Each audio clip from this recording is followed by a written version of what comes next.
Last summer, my two friends, Jake and Marcus, and I decided to explore an old abandoned church on the outskirts of our town, Ashland, Oregon. Locally known as the Church of St. Mary of the Forsaken, it was a stone building covered in vines, with broken windows and rusted doors. The place had a dark reputation. Many locals believed the place was cursed, which of course only fueled our curiosity. After all, we were skeptics and wanted a good story to tell. One night, Jake came up with an even bolder idea, to bring a Ouija board and try a session inside the church.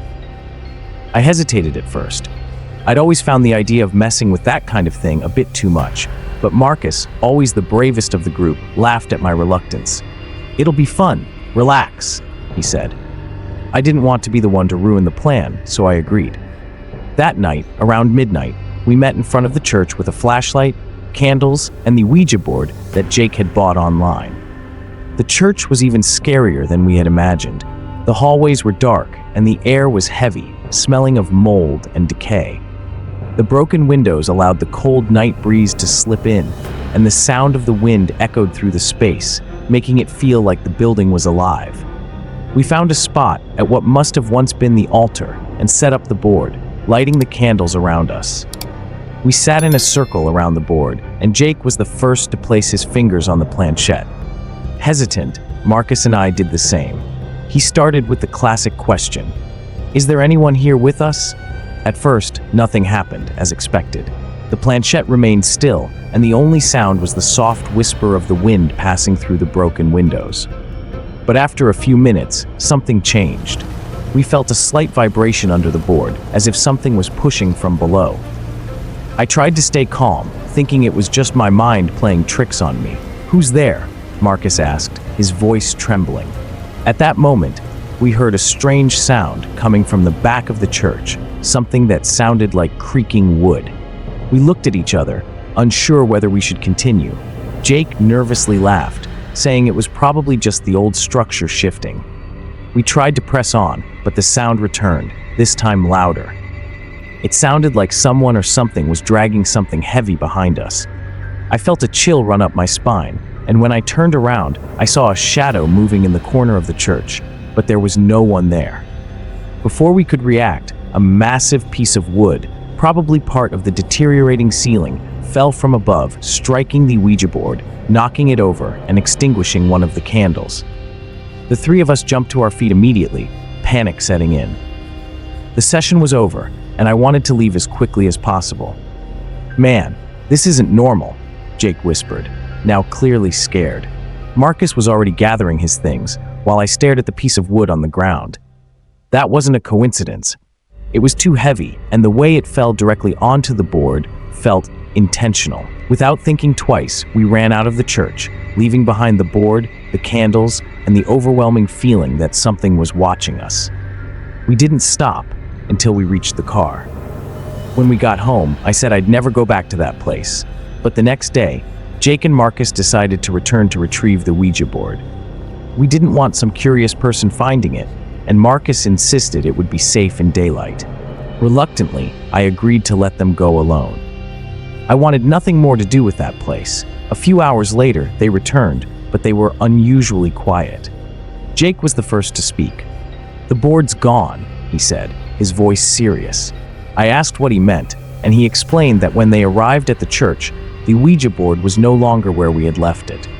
The candles were still there, just as we had left them, but the board had disappeared. What made it even creepier was that there were no signs that anyone else had been there. The place was undisturbed, and the candles, though a bit worn, were in the exact same spot we left them the night before. There were no footprints, no signs that anything else had been touched. That left me with an eerie feeling. If no one else had gone to the church, how did the board disappear? I tried not to think too much about it, but something about that experience seemed to linger with us. Since that night, Marcus and Jake began having recurring nightmares, and I, too, started feeling an unsettling presence every time I was alone. We never returned to that church. The mystery of what happened to the Ouija board and the strange sounds we heard that night still haunts us. Whatever had manifested there, I'm sure of one thing: it didn't want us messing with it.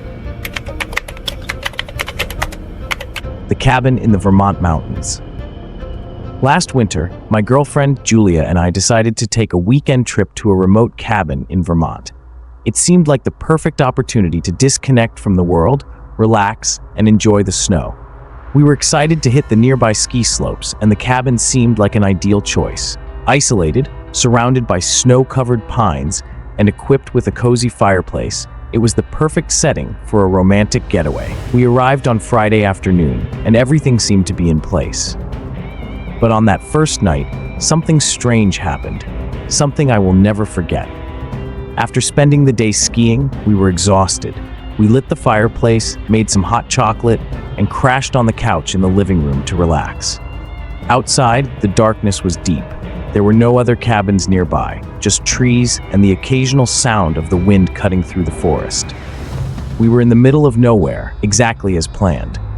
Around midnight, Julia had already fallen asleep on the couch, while I was still awake, watching the fire crackle. That's when I heard it. At first, I thought it was my imagination, a faint rustling sound, as if someone was walking through the snow around the cabin. I got up slowly and went to the window, but I couldn't see anything. Everything was quiet. Maybe it was just an animal, I thought, something small passing through the trees. Still, I couldn't shake the feeling of unease. I decided to check the doors, just to make sure they were locked. As I approached the front door, I heard a soft click, like someone was trying to turn the knob. My heart skipped a beat. I stood still for a moment, holding my breath, and then I clearly heard footsteps on the wooden porch, followed by the slight creak of the boards under the weight of someone. I rushed back to the living room and woke Julia, trying not to sound as terrified as I felt. "There's someone outside," I whispered. "I think they're trying to get in." Julia looked at me, still groggy, but then her eyes widened. She pointed to the kitchen window, her voice trembling. "There's a man. He's looking in." I turned quickly, and for a split second, I saw a silhouette outside near the glass. It was hard to make out the details, but there was someone there, standing, watching. He was so close to the window that I could see his breath fogging up the glass. My body froze. Whoever it was didn't look lost or like they were seeking help. They were just watching. Adrenaline kicked in. I grabbed the first thing I saw, a small kitchen knife, and moved toward the door. Julia was panicked, clinging to my arm, and I knew I had to do something. The intruder tried the door again, this time harder, as if he was about to force his way in. There was no time to wait. With a mix of fear and desperation, I started banging on the door and shouting, pretending there were more people inside. I yelled that the police were on their way, trying to make it seem like we were armed and ready to defend ourselves. My heart was racing so fast I could barely think. After a few seconds, the noise stopped. I ran to the window, and the man was gone. Silence fell again, except for the muffled sound of the wind outside. Even after he disappeared, we stayed awake the rest of the night, on edge with every sound and creak. We didn't sleep at all. The cabin's phone had no signal, and we would only be able to get enough reception for a call if we went outside, which was out of the question in that situation. The next morning, as we hurriedly packed our things, Julia called her father, who used to be a police officer. We told him what had happened, and his response was immediate: "Get out of there." Now, he didn't explain much, just said that remote places like that could attract the wrong kind of people, especially in winter when the roads are blocked and the police take longer to arrive. We didn't argue. We grabbed everything we could, threw it into the car, and left as quickly as possible. As we pulled away, I saw deep footprints in the snow around the cabin, especially near the windows and the front door. Whoever it was hadn't just been passing by, they had circled us. The drive back was silent as we tried to process what had happened. We kept thinking about what that person wanted, but we never came to a conclusion. We didn't know if he was a burglar, someone with bad intentions, or just a lunatic who enjoyed scaring people. What we did know was that it was a huge relief to leave that cabin behind. The trip back home was long, and the fear still hung in the air. Every turn on the snow-covered road reminded us of that night, and the feeling that someone might still be watching us. When we finally reached civilization, Julia's father called again, insisting that we report the incident to the local authorities. He also advised us never to rent such an isolated place again without first checking the security measures. We followed his advice and filed a report with the little information we had. The footprints, the attempted break-in, the shadowy figure at the window. But deep down, we knew there wasn't much the police could do. We hadn't seen the man's face, and he had disappeared as quickly as he had appeared. In the days that followed, I kept replaying everything in my mind, wondering what could have happened if I hadn't reacted when I heard those first sounds. Would he have made it inside? And if he had, what would he have done? Those questions stayed with me for a long time. Julia, on the other hand, seemed eager to forget the experience as soon as possible. But whenever we mentioned the trip to friends or family, she visibly tensed, as if reliving those moments. A few weeks later, I decided to check the Airbnb site and read more about the cabin. I didn't find anything suspicious in the reviews, but one detail caught my attention. The description of the place said that the cabin offered total privacy, perfect for those wanting to disconnect from the world. The promise of isolation, which had once seemed so appealing, now felt like a warning. Total privacy also meant total vulnerability. Since then, we've decided that trips to remote places are no longer our style. I find myself constantly checking doors and windows, even at home, as if something from that night still haunts me. The memories haven't faded, and the feeling that we narrowly escaped something terrible never really went away. In the end, we never found out who the man was or what he wanted. But one thing is certain, that night in the Vermont mountains changed us. And every now and then, in the middle of the night, when the silence is too deep and the darkness seems thicker than usual, I still think of that blurred face outside the window. The boy in the back seat. I was exhausted. For days, my wife and I could barely sleep because of our daughter. Her crying seemed endless, and the house, once peaceful, had turned into a battleground. That night, with the clock well past 2 in the morning, I decided to try something different. I grabbed the car keys, strapped my daughter into her car seat, and went for a drive. Driving always calms babies, right? The road was empty, as expected. The streetlights faintly illuminated the road, casting shadows that danced along the way. My daughter whimpered a little, but gradually the sound faded. The hum of the engine and the steady motion of the car seemed to work. I felt a flicker of relief, thinking we might finally get a quiet night's rest. I drove aimlessly, just to keep the car moving. That's when I saw something in the rearview mirror that made my heart skip a beat. In the back seat, sitting next to my daughter's car seat, was a boy. He looked around 8 or 9 years old, with pale, almost translucent skin. His eyes, they were white, completely white, without pupils, without color. I froze, unable to process what I was seeing. I turned quickly to look directly, and he was still there. The boy didn't seem threatening, but something about him was profoundly wrong. His face was calm, but deep cuts ran along his arms and legs, as if he had been in an accident. Every inch of his skin seemed to scream with pain and suffering, though he remained motionless, staring at me through the rearview mirror. I didn't know what to do. Fear gripped me. My hands were sweating on the steering wheel, and my heart pounded so loudly it felt like it echoed through the car. I decided to stop. Without thinking twice, I hit the brakes and pulled over to the side of the road. The air felt heavy, almost suffocating, and my mind raced, trying to find a rational explanation for what I was seeing. I turned again to look at the back seat, and the boy, he was gone. The spot where he had been sitting was empty, as if he had never been there. A chill ran down my spine. My daughter, however, was still sound asleep, as if nothing had happened. I, on the other hand, was in full panic mode. I took a deep breath, trying to calm down. Maybe it was the exhaustion, maybe I was hallucinating. I decided to keep going, to head back home. I didn't have the energy to keep driving, and the fear I felt made me want to get home as fast as possible. I started the car and continued on. On the way back, my eyes kept checking the rearview mirror. I didn't want to look, but I couldn't help it. The image of the boy was burned into my mind, and every shadow that passed by the car made me imagine he would return. But the drive back was uneventful. There was no sign of the boy, and no matter how hard I tried to find a logical explanation, it all seemed too surreal. I was nearly home when something by the side of the road caught my eye. It was a cross, one of those markers people place where someone died in an accident. I had driven that road many times before, but had never noticed it. The cross was surrounded by wilted flowers, and beside it, there was a small photo pinned to the wood. My eyes locked onto the photo, and I felt my blood turn cold. The boy in the picture was the same one I had seen in the car. The same pale skin, the same white eyes, the same cuts on his body. It was him. I had to pull the car over again, my thoughts spinning out of control. How was this possible? What I had seen wasn't just a hallucination brought on by exhaustion. I got out of the car and approached the cross for a closer look. The photo was a bit weathered by time, but I could still clearly see the boy's face. I looked around, trying to make sense of it all. I asked myself if that cross had always been there, or if it was something recent.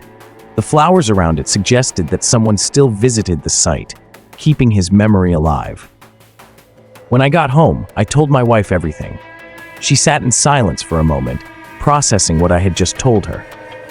She suggested it might have just been the fatigue taking its toll on me, but I knew I had seen something real that night. What it was, or why the boy had appeared to me, I had no idea. But that experience left a deep mark on me, and to this day, I avoid driving down that road. Whenever I think about that boy, I feel the same sense of dread. It was a brief encounter, but it left me with questions I've never been able to answer. Who was he? And why did he appear to me on that specific night? Maybe I'll never find out, but one thing is certain. That road holds secrets better left buried. Time passed, and I never saw the boy again. But every time my daughter cries at night, I remember that drive and feel the same shiver down my spine. I don't know if it was a coincidence, if my mental state played a trick on me, or if I truly encountered something supernatural on that road. But since then, my sleep has never been the same. If you're enjoying the story so far, don't forget to smash that like button and subscribe to the channel for more creepy stories just like these. And hey, have you ever had a paranormal experience? Drop a comment below and share your story with us, we'd love to hear it. Now, let's dive into the next story. The Curse of the Black Forest. When we moved to the Black Forest in Colorado, I was convinced it would be the perfect opportunity to start over. My wife, Karen, and our two young children, Ethan and Lily, needed a change after years of city living. The house was a beautiful rustic structure, surrounded by ancient trees and towering mountains. The isolation was exactly what we wanted: peace, tranquility, and a chance to disconnect from the chaos of the world. Little did we know that peace would be short-lived. In the first week, something felt off. The forest around the house had a heavy silence, as if the trees were constantly watching us. At night, I started noticing strange lights flickering between the trees, too far away to be cars or flashlights. At first, I thought they might be fireflies, but these lights were different, blue and pulsating, as if they had a mind of their own. Karen noticed them too, but we tried to brush it off, thinking it was just our minds playing tricks on us as we adjusted to our new surroundings. Everything changed one night when we heard a loud noise coming from downstairs. It sounded like furniture being dragged across the house. I ran down the stairs, but when I reached the living room, everything was in place. There were no signs of a break-in, nothing unusual, until Karen called me over to the kitchen window. She was pale. Outside in the forest, a tall, dark shadow moved among the trees, as if it were watching us. It wasn't an animal, and it certainly wasn't human. We stood frozen, staring as the figure disappeared into the darkness. In the following days, the strange occurrences intensified. The lights we saw in the forest now seemed closer to the house, as if they were surrounding us. The nighttime noises continued, knocks on the walls, footsteps in the hallway, and at times, the unsettling feeling that someone was watching us from inside the house. Once, Ethan came to us in the middle of the night, crying and saying he saw a man in the corner of his room. We checked, of course, and found no one there, but the fear was overwhelming. The breaking point came when we woke up one morning and found all the pictures in the house turned face down. There was no explanation. The windows were locked, the doors were shut, and the furniture hadn't been moved. It was as if something or someone was trying to send us a message. That's when we decided to ask for help. Karen found a group of paranormal investigators online, and we reached out to them immediately. When the team arrived, it seemed like we were finally going to get some answers. They brought all kinds of equipment: infrared cameras, audio recorders, motion sensors. They spent the first night in our house, observing and recording everything. At first, nothing happened. I even started to feel ridiculous for having called them. But on the second night, things changed. The investigators reported that they had captured faint voices on their audio recordings, whispering words they couldn't make out. Even more alarming, one of the cameras picked up a shadow moving through the living room, even though none of us were there at the time. They attempted multiple times to communicate with whatever was in the house, and while the responses were strange, they were inconclusive. Unexplained lights flickered on their monitors during the investigation, the same type we had been seeing in the forest. Despite all their equipment and techniques, the answers we sought never came. The investigators said they weren't sure what we were dealing with, but it seemed like something very old, tied to the land itself. It was an unusual case, even for them. They suggested we try a spiritual cleansing of the house, but they couldn't guarantee it would solve the problem. I didn't know what to believe anymore. The team left without a concrete solution, and we were more unsettled than before. The phenomena continued, though less intensely. Lights at the windows, shadows in the rooms, the feeling that we were never truly alone. We started avoiding staying in the house at night, taking the kids to their grandparents whenever possible. Still, it felt like the Black Forest wasn't going to let us go that easily. After a few months, we decided we couldn't live in that house any longer. The psychological toll was too much for all of us. We sold the house and moved to another town, hoping to leave the disturbing events behind. But even now, in our new home, Karen swears she sometimes sees the same flickering lights in the distance. And at night, I still hear footsteps in the hallway, as if something has followed us. Whatever happened in that house in the Black Forest, I know it was never fully explained, and maybe it never will be. The neighbor with the bottle of wine. When I moved into my first apartment alone, I was excited to start a new chapter in my life. I was 20, and the freedom of finally having my own place in Asheville, North Carolina, was thrilling. The building I lived in was old but charming, with narrow hallways and brick walls. That's where I met Mark. He lived in the apartment next to mine and seemed like your typical friendly neighbor. Always smiling, with a calm and polite demeanor, he was one of the few neighbors who actually tried to make conversation. At first, I thought he was just a little lonely. He would often stop me in the hallway to ask how my day was going, what I did for work, that kind of thing. It didn't seem like much. Soon, he started inviting me over for coffee or dinner, saying he had just made a new dish I had to try. I always politely declined, saying I was busy or had already eaten. Deep down, something about Mark made me feel a bit uneasy. He never crossed the line, but his persistence in trying to get me into his apartment kept me on edge. One day, after several failed attempts to get me to accept his invitations, Mark showed up at my door with a bottle of red wine in hand. It was a Saturday afternoon, and I was enjoying my day off, just relaxing at home. He smiled and said, "I thought it'd be fun to bring the party to you. Let's have some wine and unwind." I felt pressured, so, a little awkwardly, I ended up letting him in. Mark seemed in a great mood, and as he uncorked the wine, I tried to be polite, but kept a cautious distance. When he poured the glasses, something started to feel off. He insisted I drink, raising his glass in an exaggerated toast, but instead of drinking himself, he just watched me with an almost artificial smile. The wine had a strong smell, a little different from usual. "Aren't you going to drink?" I asked, trying to hide my suspicion. He laughed and shrugged, bringing the glass to his lips but only lightly wetting them, without actually taking a sip. My senses went on high alert. There had always been something about Mark that bothered me, but now the whole situation felt even more suspicious. I tried to stay calm, pretending everything was fine, but my mind was racing. Who pushes someone to drink but doesn't drink themselves? As he talked, I discreetly set my glass aside, pretending to take a sip now and then. Every time I glanced at the bottle of wine on the table, my uneasiness grew. He was too focused on me, watching my every move.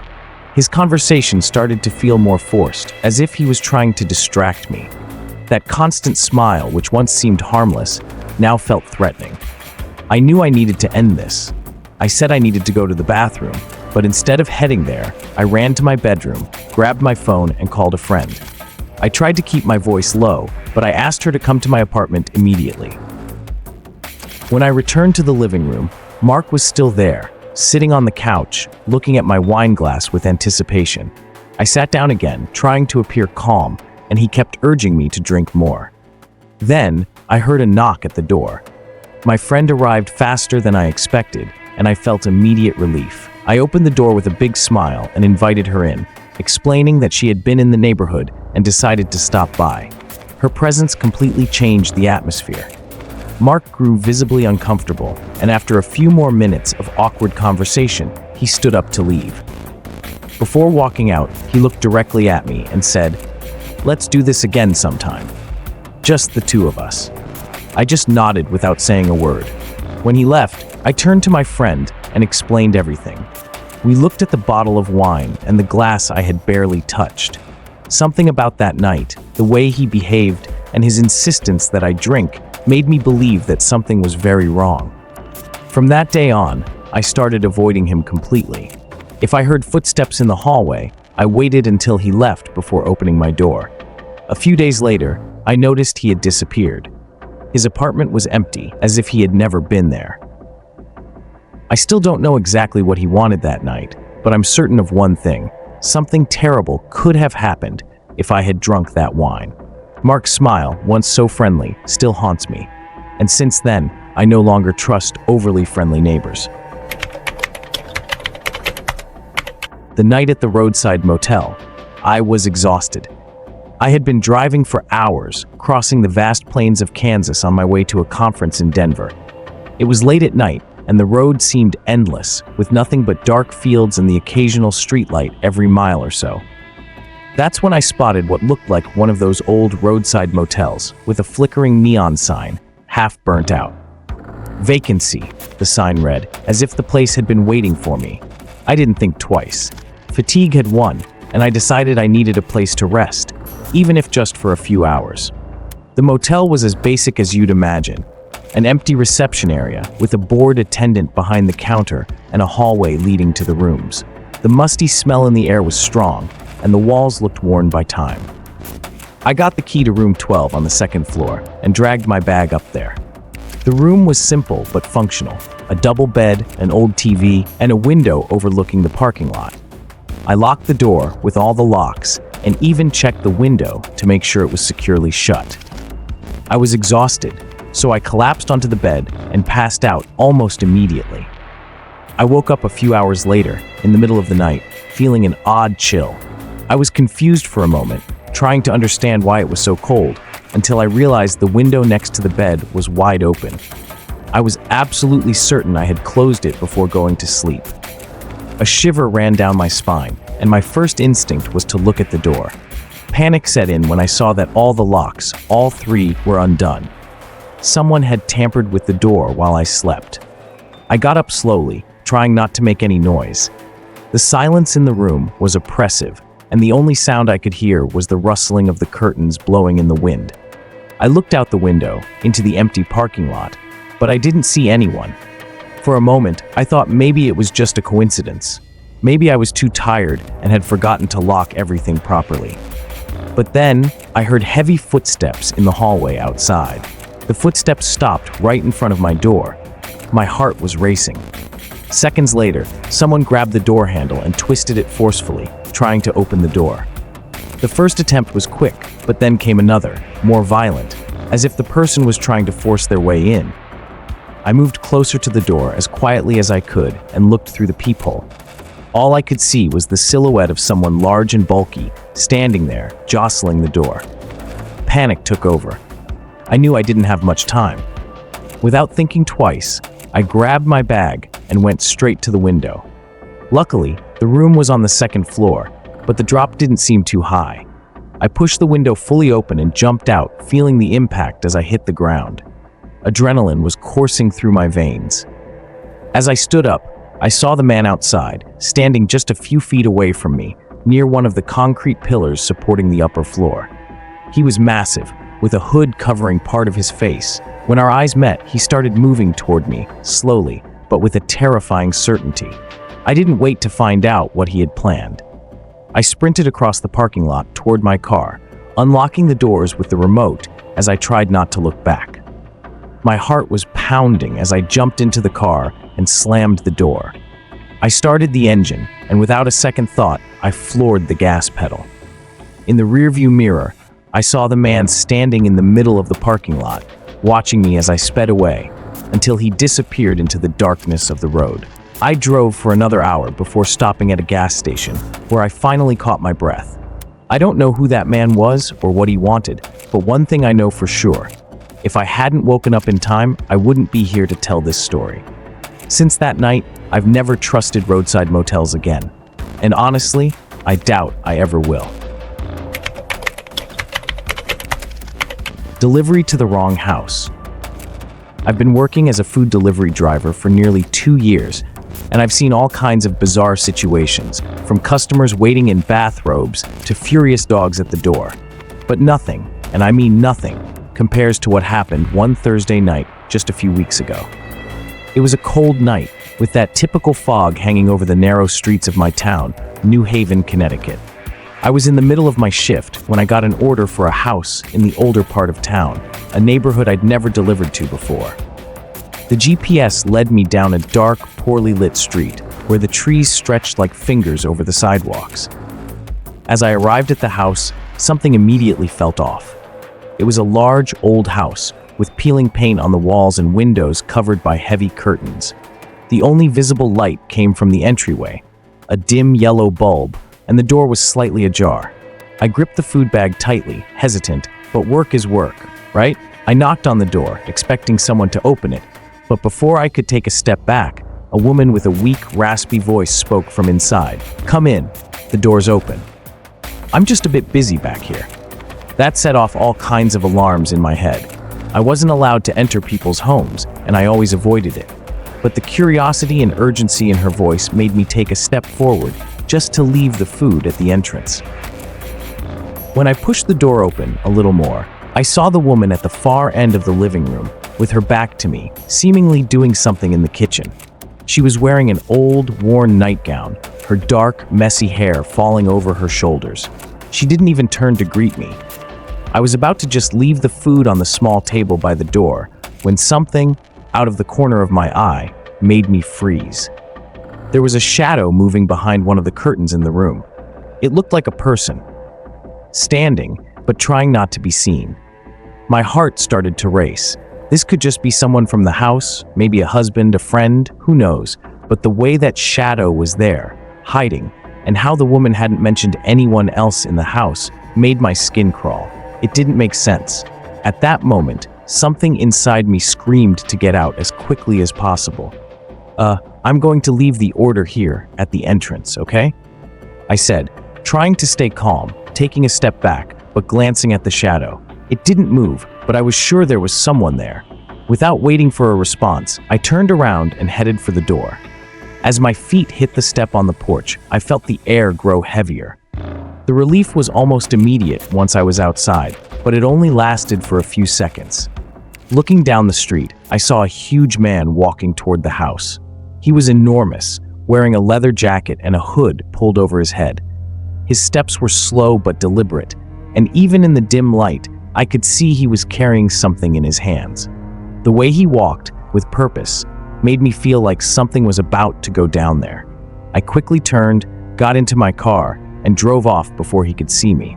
In the rearview mirror, I saw the man climbing the steps to the house and the door closing slowly behind him.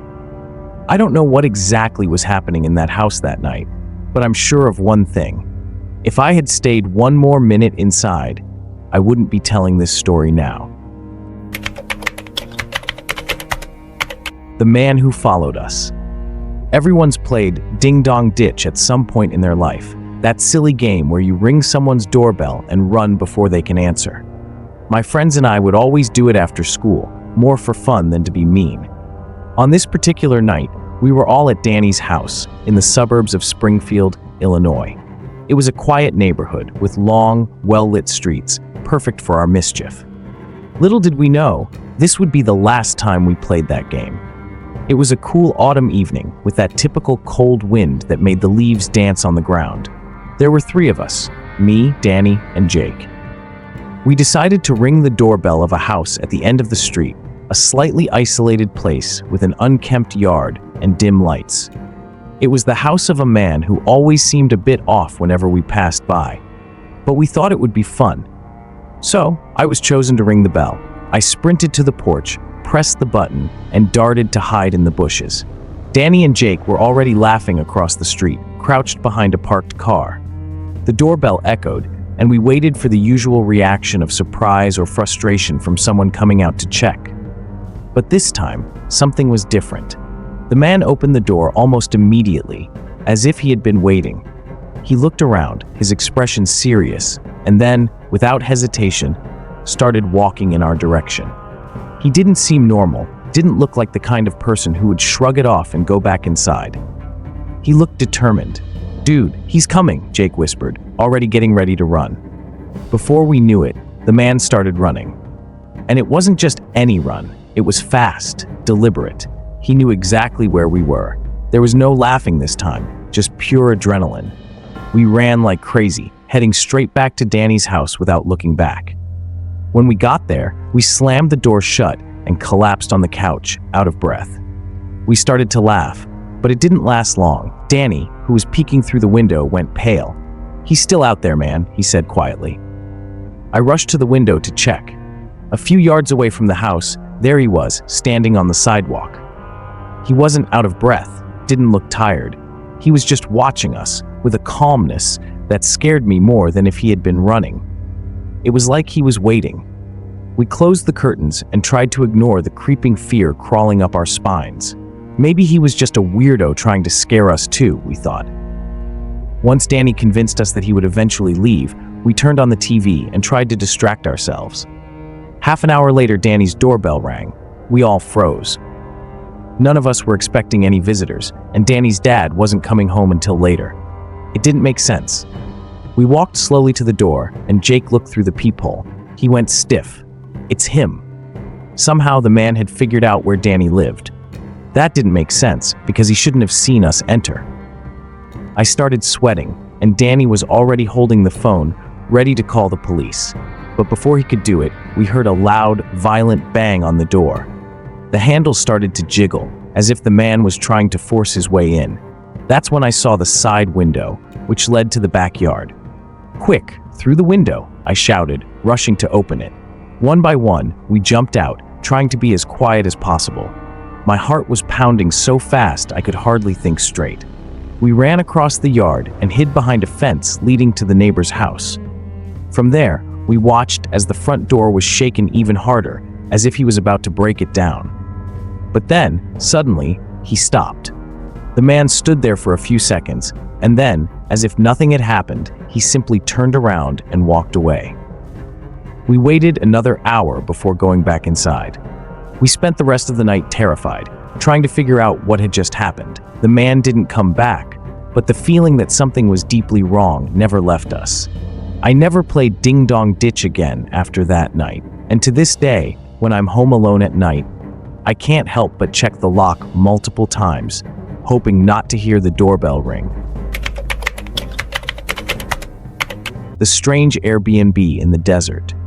A few months ago, I had to travel for a job interview in a small town in Arizona near the Sonoran Desert. To save money, I rented a simple Airbnb, a modest house in a somewhat remote area. It was a lonely place, surrounded by miles of sand and cacti, but it seemed perfect for a few nights of peace before the interview. I arrived in the afternoon, the sun still blazing on the horizon, and the feeling of isolation hit me immediately. There were no neighbors nearby, and the desert's silence was so deep that even the wind seemed distant. The house was well equipped but simple. A living room with old furniture, a bedroom with a queen bed, and a small kitchen. What stood out the most was the huge glass panel that replaced the living room wall, offering a panoramic view of the desert. It looked beautiful in the daylight, but deep down, I already imagined how it would feel at night. That kind of darkness that makes you feel watched, even when you're completely alone. On the first night, as I was preparing for the interview, things started to get strange. Around 10 p.m., I heard a knock on the window. A dull thud, followed by two more. I was in the bedroom, but I could hear it clearly. My heart raced. With the living room window being a giant glass wall, anything or anyone could be outside, watching me without me noticing. I tried to calm down and went to the living room, thinking maybe the wind had blown something against the glass. I looked outside, but all I saw was the emptiness of the desert and a starless sky. There was nothing there. I decided to let it go and went to bed. The next morning, while I was having coffee on the porch, I noticed something that made my blood run cold. About 200 meters away, in the middle of the desert, there was a figure standing still. It looked like a man, but he was too far for me to see clearly. He stood there, motionless, staring directly at the house. My instincts told me to ignore it, that it could be a farmer or someone just passing by, but it didn't make sense. Who would stand in the middle of nowhere, not moving, just watching? I pretended I hadn't seen him and went back inside, locking the door behind me. The hours passed, and I tried to focus on the interview, but that feeling of being watched lingered. When night fell again, the desert's silence became unbearable. Even so, I got ready for bed, trying to rationalize what I had seen.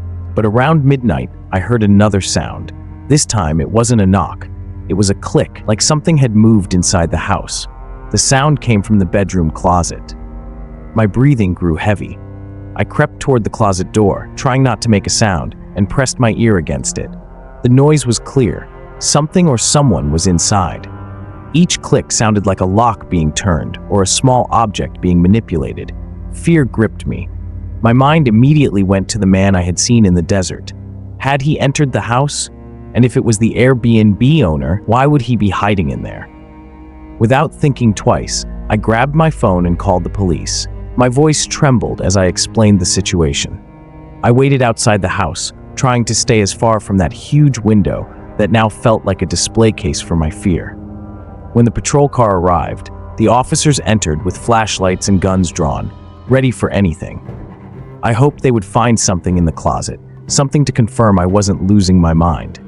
After a few minutes, the officers came back to tell me they hadn't found anyone. The closet was empty, no signs of a break-in, nothing out of place. However, as they gave me the news, one of the officers mentioned something that made my spine tingle. We didn't find anyone, but did you know this house has security cameras? I had no idea. There was no mention of cameras in the Airbnb listing, and the owner never said anything about it. That made me uncomfortable. Who had access to those recordings? Was the owner watching me the whole time, controlling when he came and went from the house? I asked the officers, but they said there wasn't much they could do. Without clear signs of a crime, the case ended there. On my last morning, before leaving for the interview, I packed my things in a hurry. The feeling of being watched was suffocating. As I drove away, I couldn't help but look in the rearview mirror, expecting to see the man standing in the desert again. But he wasn't there, at least not visibly. Still, the discomfort stayed with me. To this day, I don't know exactly what happened in that house. But something tells me that the man I saw in the desert and the Airbnb owner are connected somehow. Maybe he was watching me the whole time. And sometimes, I think that if I had stayed there for one more night, something much worse could have happened. The delivery at the remote house. Working as a delivery driver for Uber Eats is usually uneventful. You pick up the order, deliver it, and that's it. But every now and then, you end up in places that give you chills, even if you can't quite explain why. That's what happened to me on a cold November night while I was picking up an extra shift to make a bit more money. I was in a rural area on the outskirts of Baton Rouge, Louisiana, and my GPS directed me to a house that was far from the city. The road was narrow, lined with tall trees and empty fields. There weren't many houses around, just the occasional light in the distance. I arrived at the house, which looked older than I expected. An old wooden structure with faded paint and darkened windows. It looked abandoned, but the porch lights were on, indicating someone was waiting for the order. As I parked, I felt a strange discomfort that I couldn't shake. It was that eerie silence, broken only by the sound of the wind rustling through the trees. I grabbed the food and approached the door, knocking lightly. It took a while, but then the door creaked open and a man appeared. He was tall, worn-looking, with an expression I couldn't quite read. He was dressed in simple clothes, a thick coat, but what caught my attention was the way he looked at me. He didn't seem excited about receiving his food, like most customers. He looked at me with a strange intensity, as if he was studying me. "Everything okay?" I asked, trying to sound casual. He gave a small smile, but didn't answer. Instead, he looked around, as if checking to see if anyone else was nearby. That made me grip the order tighter, already thinking about leaving as soon as possible. He finally took the bag of food but stood there, still staring. The awkward silence grew heavier, and I turned to leave. That's when he spoke, his voice low. "Why don't you come in for a bit? It's cold out there, and I've got something better than just food in here." I froze for a second. No one ever invited me inside like that, especially not in such an isolated place. My instincts told me to refuse immediately. I tried to smile, but the discomfort was palpable. "I can't, I've got more deliveries." "Thanks, though." I took a step back, trying to keep some distance. His smile faded, and the look he gave me was one of pure unease. He stepped toward me, still holding the door. That's when I realized he was trying to block my exit. Panic started to rise. I reached into my pocket for my car keys, preparing to leave quickly, but I kept my face calm. "I really need to go. Good night." Before he could say anything else, I turned and quickly walked back to my car. My heart was pounding so hard I could almost hear it. As I got into the car and started the engine, I looked in the rearview mirror. He was still there, standing on the porch, watching me. But as I started backing up, he stepped off the porch and began walking toward me. I floored the gas without thinking, speeding away from the place as fast as I could. I didn't look back until I was sure I was far away. My mind was racing. Who was that guy? And why did he invite me inside like that? Something was seriously wrong, and I knew it. When I finally reached the nearest gas station, I stopped and called the police.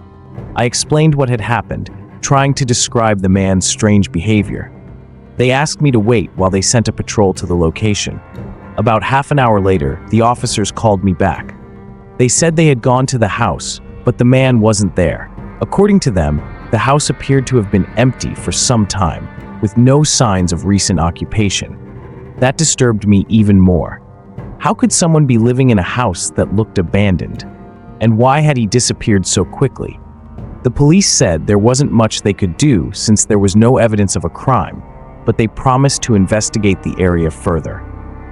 Still, I knew that something dangerous could have happened if I had stepped into that house. I think about it sometimes, wondering who that man was and what he really wanted. Since that day, I've been a lot more cautious about the places I deliver to. And one thing I've learned, when your instincts tell you something's wrong, it's best to listen. If you enjoyed these true horror stories, you won't want to miss our next video. Check out As a Cherokee Ranger, I'm warning you, stay away from the Blue Ridge Mountains by clicking the card on the screen or finding it as the previous video on our channel. Don't forget to like, subscribe, and let us know in the comments if you've ever had a paranormal experience. We'd love to hear your stories. Stay brave, and we'll see you in the next video.